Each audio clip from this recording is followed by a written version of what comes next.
আজকের এই ভিডিওতে রয়েছে ড্রয়িংয়ের উপর একটা টিপস, যেটা আমার খুব ফেভারিট। যারা ছবি আঁকতে বা ক্রিয়েটিভ কোনো কাজ করতে তো খুব ভালোবাসো, কিন্তু আমার মতোই চঞ্চল আবার কখনো অলস হয়ে পড়ো, যার ফলে করব করব করেও পছন্দের সেই কাজ আর করাই হয়ে ওঠে না, এবং অ্যাট দি এন্ড যেটা হয় শুধুই আফসোস।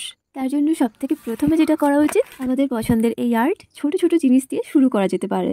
এই যেমন সেই দিন সকালে চা খাওয়ার সময় আমার হঠাৎ করেই ছবি আঁকতে খুব মন চায়। আগে থেকে কোনোই প্ল্যান ছিল না, আর আমি চাইলেই এই ইচ্ছেটাকে এড়িয়ে যেতে পারতাম।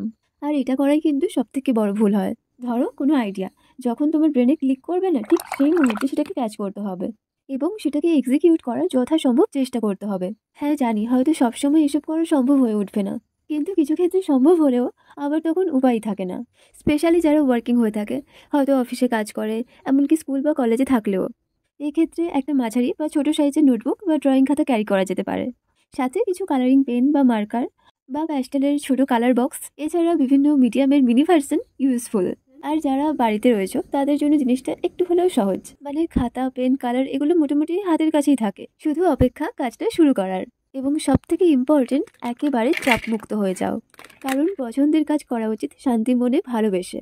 আমার যেমন হঠাৎ ইচ্ছে হয় সামনে কাপ প্লেট যাই ছিল সেটাকেই আঁকার সাবজেক্ট বানিয়েছি।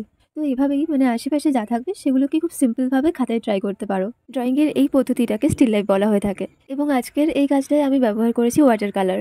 আর হ্যাঁ, আমার কাছে অনেক বেশি ডিটেলিং হয়ে যায় না চাইতেও, তবে উইদাউট এনি প্রেসার একদম ফ্রি হ্যান্ডে এই ধরনের কাজ করা উচিত।